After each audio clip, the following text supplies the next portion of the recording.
Standard ने यहां पर डिस्क्लोजर नहीं मांगे, सिर्फ आपने रिकॉर्ड करना है, रिकॉर्ड द एसेट होने पे। अच्छा जी, नहीं, Aala quality garments is the manufacturer of जल्दी से पहनने वाले कपड़े, रेडीमेड गारमेंट्स।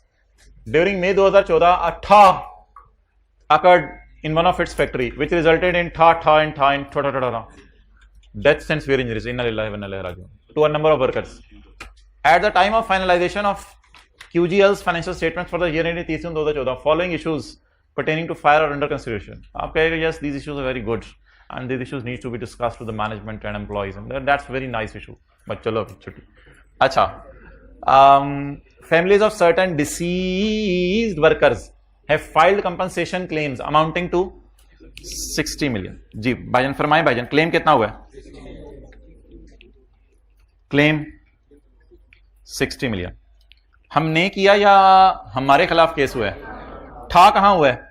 हमारी फैक्ट्री में। A government agency has imposed a penalty of 35। Government agency ने पेनल्टी लगा दी है 35 की। एक और क्लेम आ गया 35 का। मरे हुए बंदों के वर्सा अलॉन्ग विद जो जिनको जख्मी हुए हैं उनके जानने वाले, और गवर्नमेंट के बंदे बाहर खड़े हैं और हमसे पैसे मांग रहे हैं, वो भाई पैसे लेने जा रहे हैं। अब गवर्नमेंट, अच्छा जी, हमने फौरन लॉयर को फोन लगाया, लॉयर क्या ख्याल है तेरा, हम जीतेगा हारेगा? लॉयर ने ख्याल जाहिर किया that you would have to pay 20, you would have to pay 20। Would have to पे आपको क्या लग रहा है? High chance, low chance? Would have to pay. अब लाइबिलिटी साइड पे आ गया, हाई चांस। आपको क्या लग रहा है? प्रोबेबल है, प्रोबेबल है। लेकिन अब साइड कौन सी है? Liability. And 10 million to the government penalty respectively लिखा हुआ ना। वी वुड हैव टू पे, मुझे कैसे पता चला प्रोबेबल है? वुड हैव टू पे का लफ्ज लिखा हुआ है, वुड हैव टू पे, देना ही पड़ेगा। अच्छा जी, अब इसका तो क्या हो गया? High chance. लेकिन दूसरी साइड पे आए, क्या कोई ऐसा कोर्ट का डिसीजन भी आ सकता है जिसमें पूरा 60 देना पड़ जाए? मे बी 40 के बारे में सवाल साइलेंट है और इधर 25 के बारे में। इसको मैं कह सकता हूं प्रोबेबल से नीचे वाला दर्जा पॉसिबल, या मैं ये कह सकता हूं लो चांस कह सकता हूं। उससे नीचे वाले दर्जे पे आ सकते हैं ना एकदम। तो एक लो चांस है, बिल्कुल लो चांस के और भी पैसे देने पड़े। बताएं कि उन्होंने तो मुंह खोल के 60 मांगे हैं, लॉयर कह रहे 20 देने पड़ेंगे, लेकिन लो चांस ये भी है कि और देने पड़ जाएं। तो ये रेड वाली लाइन मैंने इसलिए लिखी है कि ये सवाल में थी नहीं, लेकिन खुद ही हमने ड्राइव किया। कर लें।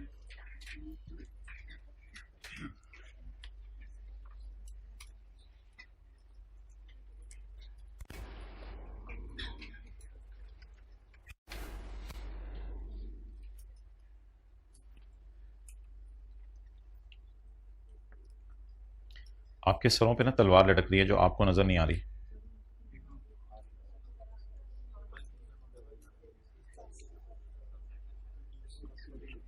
एक तलवार लटक रही है हर वक्त सर पे। नहीं, मेरे तो नहीं लटक रही है, सितंबर में शायद लटके तलवार मेरे सर पे। अजीब बंदा यार, तो अजीब बंदा। अभी से फील करेगा तो कुछ होगा ना। कितने लोगों ने होल हार्टेडली पढ़ाई शुरू कर दी हुई है, होल हार्टेडली फुल, और कितने लोग अभी रनिंग में आ रहे हैं? रनिंग में नहीं यार, टाइम नहीं है भाई, टाइम नहीं है। अब तो रोटी भी शायद वालदा ही हमें खिलाती हैं जैसे बचपन में खिलाती थी। बेटा बैठ में ज्यादा होगी, ज्यादा होगी, चलो ठीक है, सॉरी। और सर को जाने के लिए तो बंदा रख ही लें, इससे तो इतना तो हो ही जाए, थोड़ा सा तो कुछ करें। चाय मंगवाने के लिए बंदा, खाने के लिए बंदा, कोई ना कोई बंदा रख लें। अब तो बहुत ज्यादा हो गया है। क्या? अच्छा, families of certain disease workers have filed compensation claims of 60 million. उन्होंने 60 मांगा है। भाईजान चुप कर जाओ ना, वरना मैंने आपसे 50 मांग लेना है। उन्होंने 60 मांगा है। गवर्नमेंट एजेंसी ने कहा है कि 35 मिलियन मुझे दो। लॉयर का ख्याल है कि 10 मिलियन 20 मिलियन देने पड़ेंगे उनको और 10 मिलियन देने पड़ेंगे इनको, गवर्नमेंट को। अब वुड हैव टू पे को मैंने लिया है प्रोबेबल, हाई चांस, और रिलायबल एस्टीमेट 20 मिलियन अवेलेबल है, और पास्ट इवेंट जो है वो आग का लगना है, और बाकी को मैंने समझ लिया है possible obligation 5 to 50%, high chance है इसका मोर देन 50%। अब इधर मोर देन 50 वाले को जनरल एंट्री के जरिए गुजारना होता है। अब प्रोविजन के बारे में लिख के आएंगे हम, लिखें जी, in this case there is a present obligation due to a past event. In this case, there is a present obligation due to a past event, which is fire. In this case, it is a present obligation due to a past event, which is fire that broke out in the factories, that broke out in one of its units. Hybrid में जल्दी आइएगा। अच्छा, which is fire which broke out in the factory. अच्छा, as per lawyer we would have to pay this, we would have to pay rupees 20 million. As per lawyer we would have to pay rupees 20 million. As per, लिखते जो बस, as per lawyer we would have to pay rupees 20 million and rupees 10 million. कुछ लोगों ने लिखना छोड़ दिया है, कंसोलिडेशन में वर्किंग 1 2 3 4 हो रही होती है ना, हटर शीट में लिखनी है, हटर शीट में इस टॉपिक में आई क्या कहते हैं, ठीक है फिर आजा तेरे 18 नंबर का सवाल डालना इसमें। As per lawyer we would have to pay, आप समझे एनसीआई हो रही है, एनसीआई की वर्किंग हो रही है, सीआरई हो रही है, we would have to pay 20 million and 10 million to families of deceased workers, to families of deceased workers and government agencies respectively, and government agency respectively.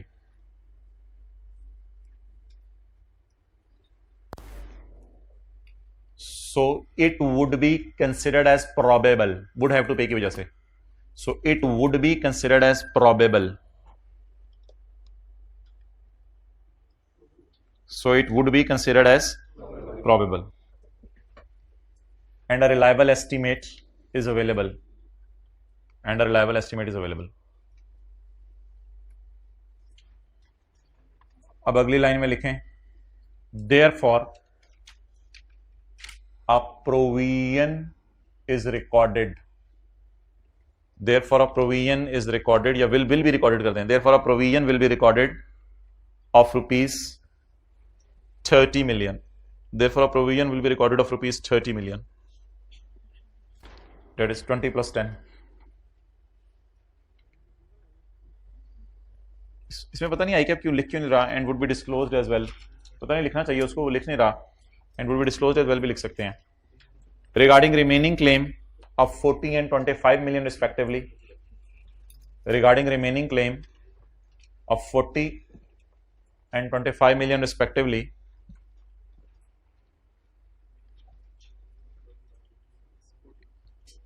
there is a possibility, possible या probable, there is a possibility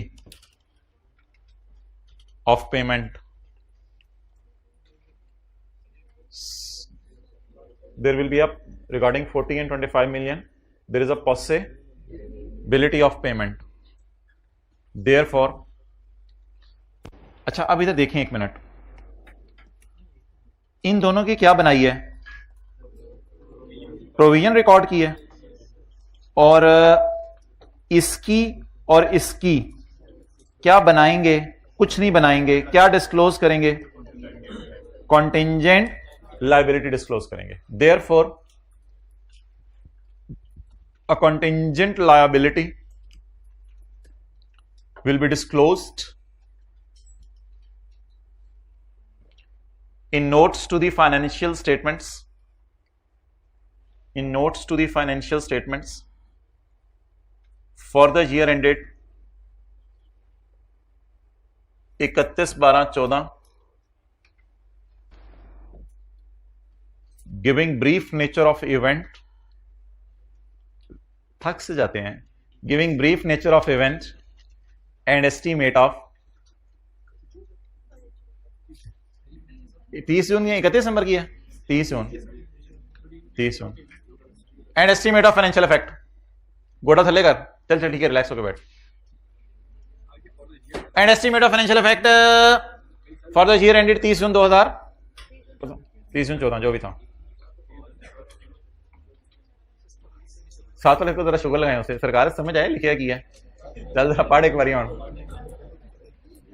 तो जो पैसे would have to be paid है उनका क्या करना है, उसको प्रोविजन समझना है, और समझने की वजह से और जो पॉसिबल है उनको, अच्छा as on 30 June 14 QGL should recognize the provision to settle the workers' claim and penalty because at balance sheet date there is a present obligation in respect of a past event. QGL estimated outflow of 20 to settle the worker claim and penalty is probable. Therefore, a provision should be made for 30 million. For remaining amount of 65 million, it is not probable. 65 million ऐसे बनी है ना? 25 plus 40. It is not probable. यार it is not probable छोड़ें, अभी शुरू वाली क्लासें हैं. It is possible. Not डाल के लफ्ज़ अजीब हो जाते हैं जरा. It is not possible. It is possible that an outflow will be required. Therefore, QGL will disclose the amount of the contingent liability, giving brief. क्या बोलो, चुप, क्या तो फिर तो, हाँ जी,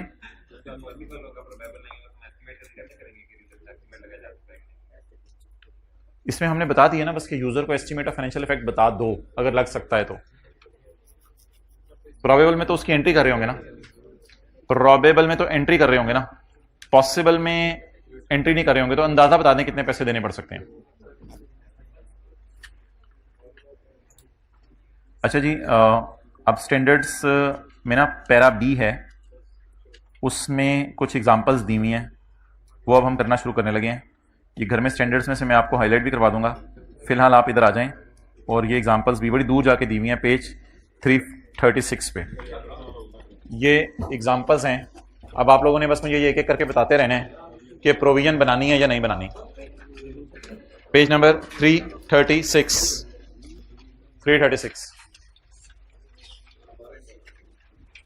बहुत अटेंटिव हो जाएं। ये एग्जांपल स्टैंडर्ड्स की हैं, ये आईकैप की नहीं है। ये अगर इस वक्त जॉन जो है वो कनाडा में बैठ के ये स्टैंडर्ड पढ़ा है तो वो भी इसी एग्जांपल को पढ़ा है, और इस वक्त सिम्पसन जो है जर्मनी में जो बैठा हुआ है वो भी इसी एग्जांपल को पढ़ा है। ठीक है,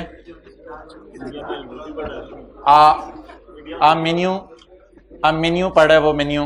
अ manufacturer give warranties at the time of sale. एक मैन्युफैक्चरर है जो वॉशिंग मशीन्स मिसाल के तौर पे बेचता है, तो वो वारंटी कार्ड देता है at the time of sale of its product. Under the terms of contract for sale, जो कॉन्ट्रैक्ट है, मुआहदा है सेल का, the manufacturer undertakes to make good, वो वादा करता है कि मैं रिपेयर करके दे दूंगा या रिप्लेस करके दे दूंगा। Manufacturing defects that become apparent within 3 years from the date of sale. On past experience it is high chance, होने का चांस ना होने के चांस की बनिस्बत ज्यादा है। It is high chance that there will be some claims under the warranty. अब 3 बात, the past event is sale of, अल्लाह का शुक्र है इसके सोल्यूशन भी दिए हुए हैं, तो इस तरह का सवाल आ जाए तो स्टैंडर्ड खोल के यहां से सोल्यूशन भी लिख सकते हैं, तो इसके सोल्यूशन भी दिए हुए हैं। The obligating event is the sale of product with a warranty which gives rise to a legal obligation. क्यों है? Under the terms of agreement undertakes to make good, वो वादा, अच्छा ये गिव वारंटीज, कार्ड देता है, वो लीगल ऑब्लिगेशन है। कार्ड को तो कोर्ट में लेके जा सकते हैं अपने शादी के नहीं। The obligating event is the sale of product which with a warranty which give rise to a legal obligation. Outflow of resources is probable, probable है, ऊपर लिखा हुआ है प्रोबेबल है। A provision is recorded for the, record करेंगे provision, high chance है ना। A provision is recorded for the best estimate of cost of making goods under the warranty product sold before the year and. Year and से पहले जो भी चीजें आपने बेचनी है उन पे प्रोविजन बनाएंगे। प्रोबेबल होने की वजह से प्रोविजन इज रिकॉग्नाइज, हाईलाइट कर लें।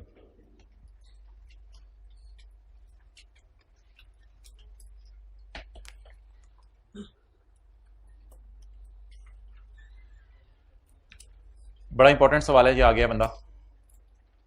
N entity is in the oil industry, एक एंटिटी ऑयल इंडस्ट्री में है, सुनते जाएं, देखते जाएं, समझते जाएं, अपना कंक्लूजन खुद भी ड्राइव करें।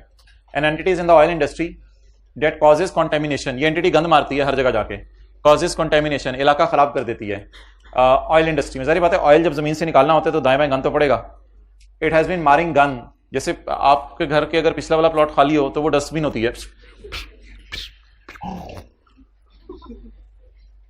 कितने लोगों के घर के पीछे है डस्टबिन? बड़ी 10 मरले की dustbin.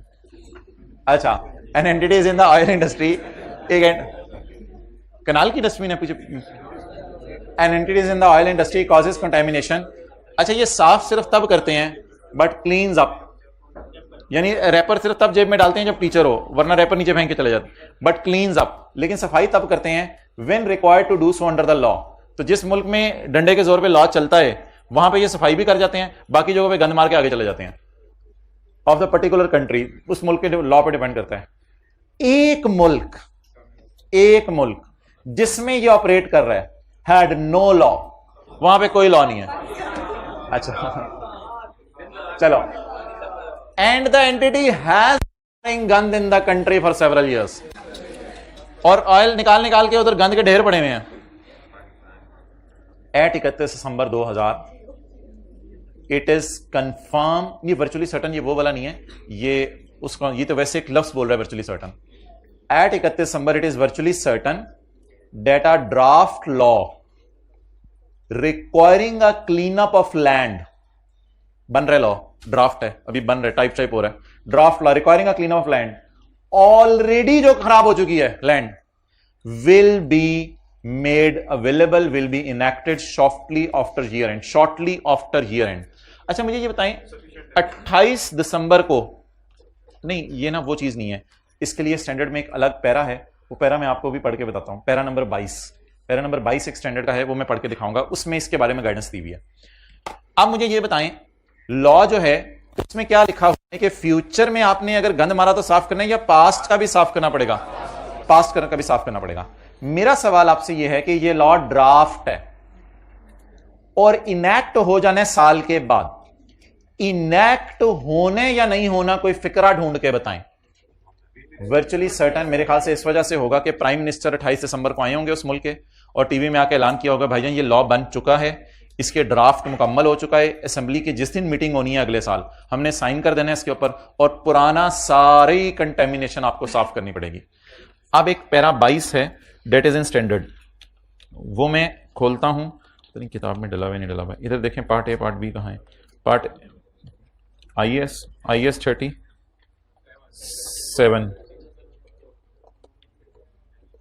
Para number 22।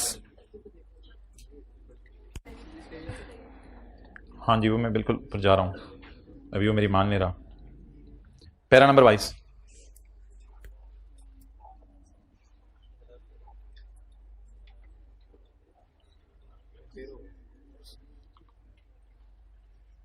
where details of a proposed new law, proposed है ना, ड्राफ्ट है, where details of a नया लॉ बाद में लाइएगा इधर, where details of a proposed new law have yet to be finalized, an obligation arises only when the law is virtually certain to be enacted as drafted।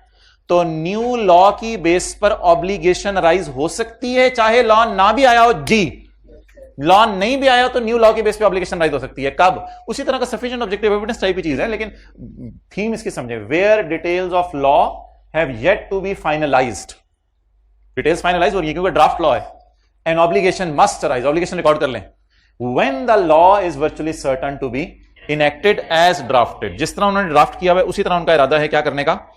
तो लिखें जी यहां पे para 22 की पहली 2 लाइनें घर जाके पढ़नी है, पैरा 22 की फर्स्ट 2 लाइंस यहां लिखा हुआ है, para 22 first 2 lines, standard IAS 37 घर जाके खोलेंगे आप। नहीं ये एंड पे भी कर सकते हो हाईलाइट, अभी तो प्रोविजन की डेफिनेशन ही कल करवाई थी। अच्छा हाँ करवा दी कि क्या, हाईलाइट आप खुद कर लो, वॉल्यूम 1 में जाओ, शुरू में सफा दिया हुआ कौन कौन से पैरा हाईलाइट करने हैं।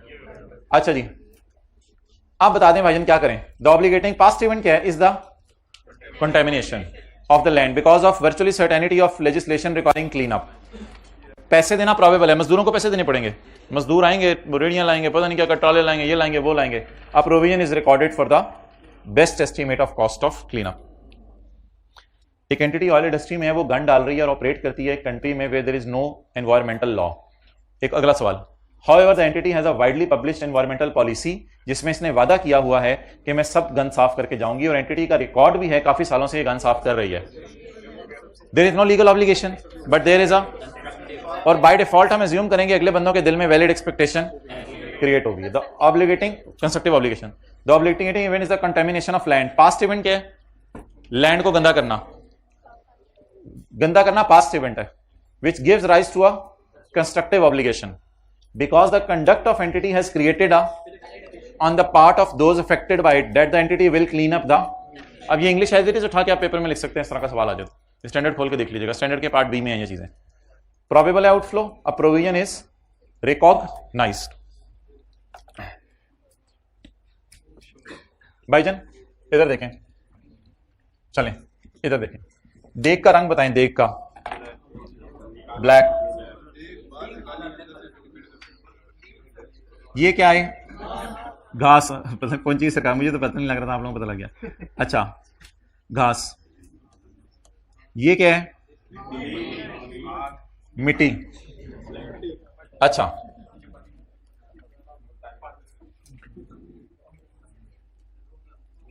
ये क्या है?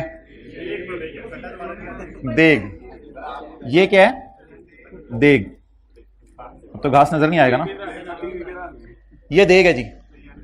भाईजान आपने ग्राउंड का बेड़ा गर्क कर दिया, खड़ा मार के आपने ग्राउंड का बेड़ा गर्क कर दिया. ये बेड़ा, ये गर्क. आपने ये खुदाई करके ग्राउंड का बेड़ा गर्क कर दिया. आपने इधर उधर देखा, माली नहीं था, आपने कहा देख सही तरह से सेट करके रख दो. अच्छा जी, आपने देग का बेड़ा गर्क कर दिया. अब सॉरी आपने ग्राउंड का बेड़ा गर्क कर दिया.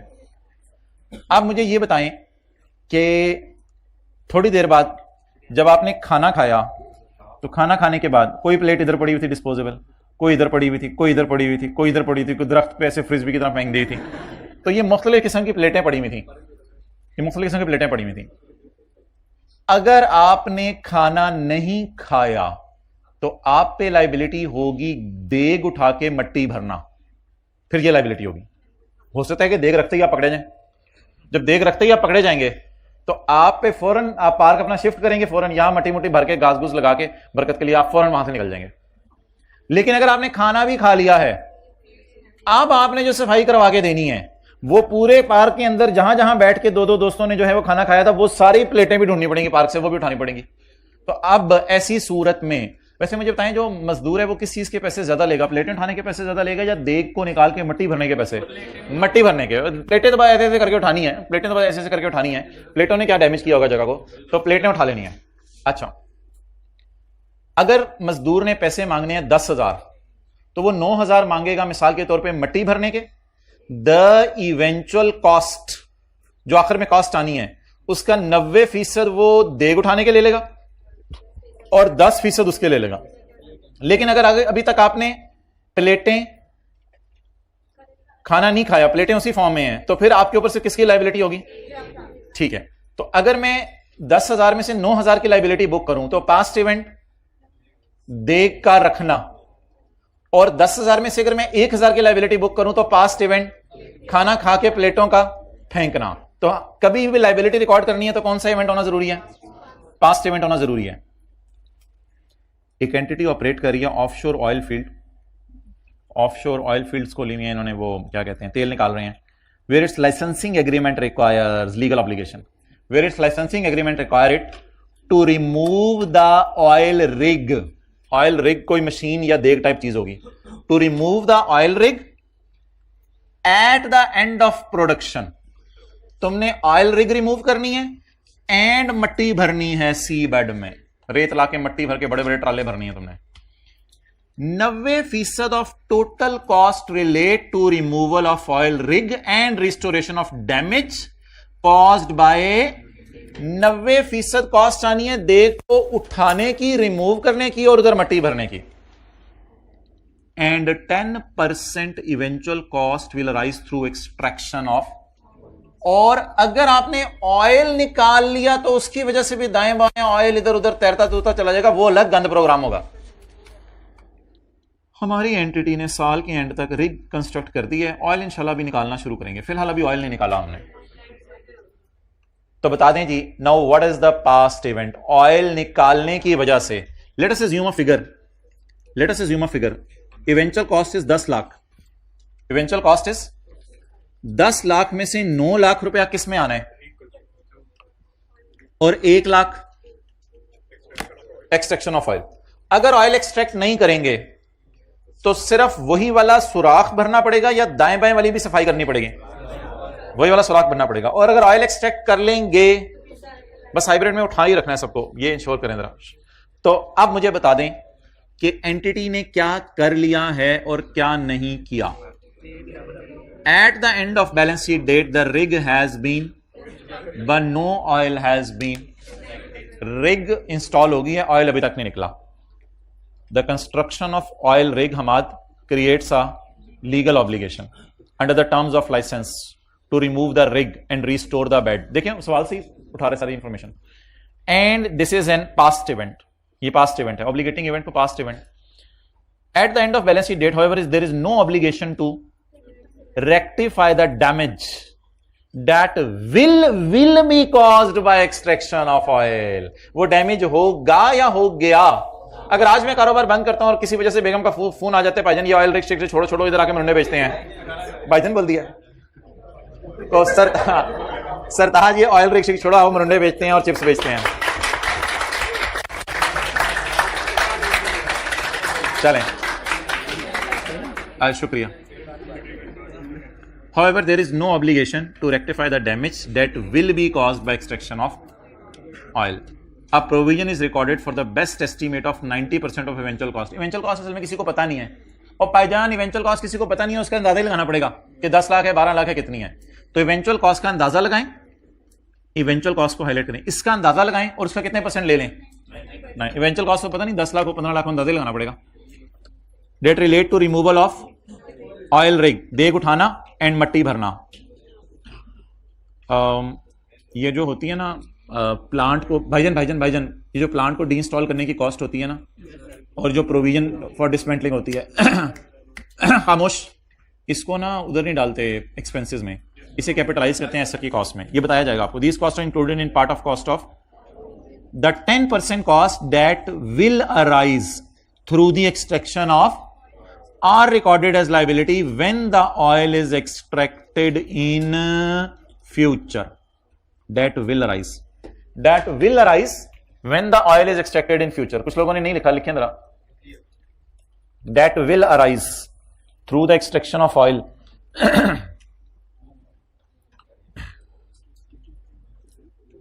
इसकी एंट्री होती है ऐसे डेबिट प्रोविजन क्रेडिट, लेकिन वो एंट्री अभी मैं आपको करवा नहीं रहा।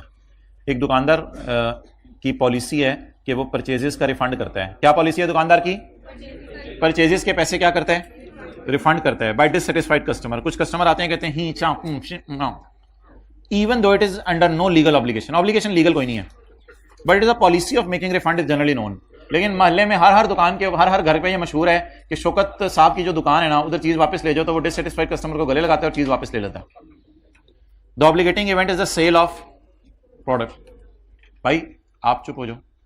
The obligating event is sale of product which give rise to a, because the conduct of the store has created a on part of its customers के दिल में उम्मीद पैदा होगी that store will, it is a probable कि proportion of goods तो वापस आएंगी। A provision is recognized for the best estimate of cost of refund। 5A 5B को छोड़ें, 5A और 5B को छोड़ें। एक मिनट बस सादा सी एग्जांपल है, इधर कौन सी हम ऐसी साइंस खेल रहे हैं। मोहतरम अटेंटिव हो जाएं, और बड़ी इंपॉर्टेंट बात होने लगी है।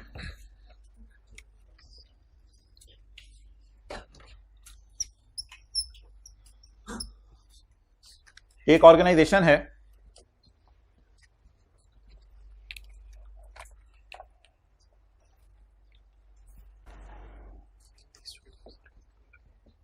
इधर देखें, 31 दिसंबर 2001 और 31 December 2000,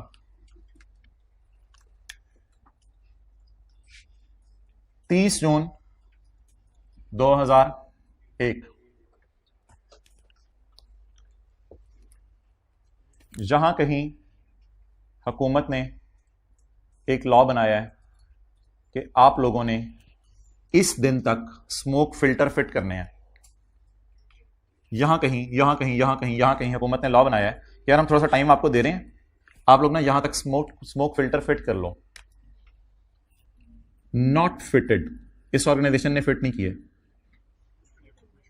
is there any liability to fit?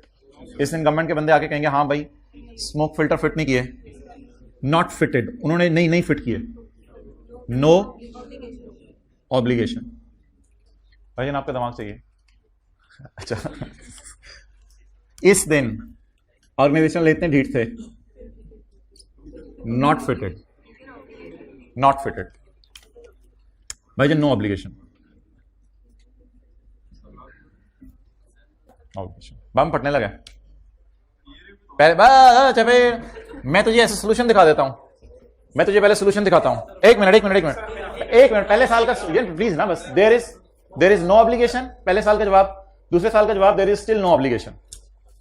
तो अब फिर मुझे बताने दे।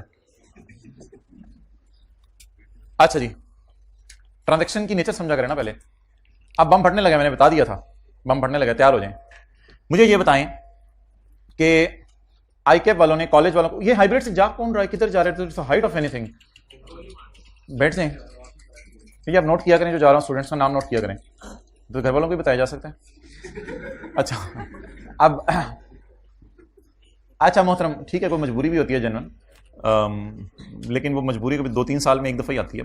ये तो नहीं हो रहा था कि हर 5-10 दिन बाद आई हो, मजबूरी है। अच्छा, अब मोहतरम मुझे ये बताएं, कॉलेज वालों को आईकेप वालों ने कहा कि अगर आप अपना आरआईटी चलाना चाहते हैं तो आप यहां तक छत पे पक्की कैंटीन बना लें, ईंटों वाली, सीमेंट बजरी लगा के ना जबरदस्त किस्म की कैंटीन बना लें। कॉलेज वालों को आईकेप वालों ने कहा यहां तक। इस दिन आईकेप के बंदे आए तो वो कैंटीन नहीं बनी हुई थी, वही कूलर चल रहे हैं, टीन के डब्बे लगे हुए हैं ऊपर और वो सब कुछ, वो कोई कैंटीन नहीं बनी हुई थी। नॉट प्लीज क्या हमने अभी तक इंस्टॉलेशन नहीं की। अच्छा जी, खामोश। फिर आईकेप के बंदे इस साल आए, हाँ जी वे कैंटीन, हम उनको उधर टीन के डब्बों में लेके दोबारा निकल लो, एंजॉय करो, इधर बैठो। अब दोबारा उनको इधर ले गए, still there is no obligation. मैं पागल हूं कि 10 करोड़ रुपए की ऑब्लिगेशन रिकॉर्ड करूं अपनी किताबों में। मैं तो 10 करोड़ पे अब वो बनाने पे आ जाने, 10 करोड़ ज्यादा हो जाएगा, तो 5 करोड़ 3 करोड़ मेरा आ जाने पूरा कैंटीन बनाने पे। मैं 3 करोड़ की क्यों लाइबिलिटी रिकॉर्ड करूं? 3 करोड़ की क्यों लाइबिलिटी रिकॉर्ड करूं? हाँ, स्टैंडर्ड कह रहे हैं यहां पे खड़े होके आप 6 महीने का फाइन बुक करना है तो कर लो। कहते हैं मुझे उस पर एतराज नहीं, 6 महीने के फाइन के लिए शायद आप लायबल हो क्योंकि आपने लॉ को वायलेट किया है। लेकिन एक बात याद रखिएगा, जब तक मैं कैंटीन बना ना दूं तो मेरे पे कैंटीन बनाने की लाइबिलिटी तो नहीं है ना। और कैंटीन बनाने की लाइबिलिटी शायद तब आती जब कैंटीन बना लेता और कैंटीन जिनसे बनवाई है उनको पैसे ना देता।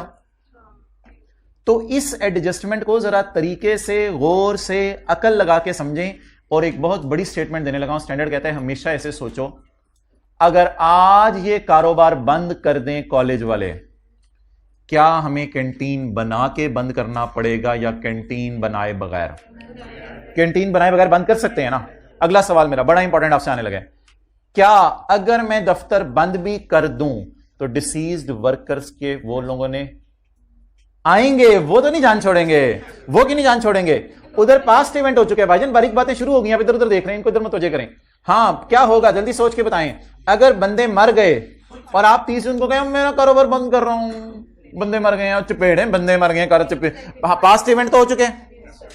तो पास्ट इवेंट की नेचर देखनी पड़ती है। इसी तरह आप कहें मैं तो ऑयल रिग से ऑयल निकालना ही नहीं हो, भाईजान रिग ते कड्डो ना, रिग तो इंस्टॉल कर दी हुई है ना, वो वाली सफाई तो करो। अब इधर जहां तक स्मोक फिल्टर की कॉस्ट की बात है, वो तो करोड़ों रुपए के स्मोक फिल्टर हैं। तो no obligation for cost of filter, no obligation for, still no obligation for cost of filter. तो ऐसा के अंदर घुस रहा है, शर्म नहीं आती। Still no obligation for cost of filter, but there is an obligation for non compliance of law. यहां खड़े होकर हमने लॉ को कंप्लाई नहीं किया मुसलसल 6 महीने, तो there is an obligation to pay the fine. एक ऑब्लिगेशन हमारे ऊपर है क्या पे करने की? फाइन पे करने की। कोई 6 महीने ऑर्गेनाइजेशन ने। अच्छा, यहां खड़े होकर बताएं क्या स्मोक फिल्टर मैंने खरीद लिए? No obligation for cost of filter. यहां खड़े होकर बताएं मैंने स्मोक फिल्टर खरीद लिए, no obligation for cost of filter. यहां खड़े होकर बताएं 6 महीने मुल्क का कानून तोड़ा, उसका क्या पे करूं? अगर आज मैं कारोबार बंद भी कर दूं तो गवर्नमेंट क्या कहेगी, यार स्मोक फिल्टर बरकत के लिए लगाओ और फिर उनको सेकंड हैंड करके बेचो और फिर कारोबार बंद करो। तो चपेड़े हुकूमत क्या कहेगी, यार फाइन दे दो और जाओ छुट्टी। तो ये नोट कर लें, फिर छुट्टी करते हैं।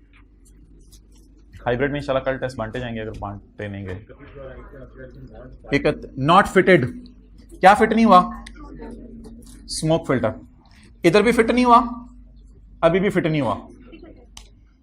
नहीं टेस्ट कौन सा कल है? अच्छा, आप तो फिर नमाज के बाद पता कर लें जाके 145 पे 50 पे ये रूम में। नहीं एक्स्ट्रा क्लास तो कोई नहीं, मैं तो नॉर्मल इंशाल्लाह 150 पे हम आएंगे। तो भाईजान अब तो सब कुछ नॉर्मल हो रहा है। अब आप यानी कि पहले 6 घंटे पढ़ते थे, 2 घंटे और पढ़ने लगे, एक्स्ट्रा पढ़ने आज मैंने। वो भाईजान ये दिन नहीं बदल चुके हैं, पता नहीं कहाँ की बातें करते हैं। इस महीने तो टीचर भी घर वालों को बता देता है भाईजान मैं आ गया तो शुक्र कर लीजिएगा बस। आजकल तो ये हालात चल रहे हैं मारा मारी के, वो टाइम ही नहीं मिला सर को जाने का। अब पास पेपर का क्वेश्चन हमने कौन सा एक क्वेश्चन करना है 5 और 4 डिस्कस करना है जो होमवर्क वाला था। चलिए कल पढ़ेंगे इसको। कितने लोग वैसे पढ़ लेंगे, खुद ट्राई कर लीजिएगा, इसको पढ़ लीजिएगा अंग्रेजी अगर समझ आ गई, वरना फिर कल पढ़ेंगे।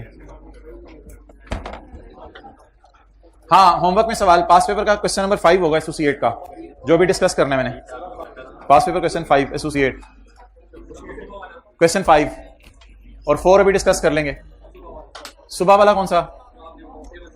वो तो सवालियां हैं 5-5 मिनट में हो जानी है। तुम तीर आजमाओ हम जिगर आजमाएं।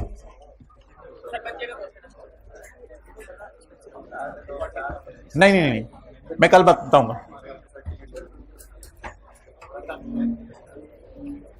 वालेकुम अस्सलाम।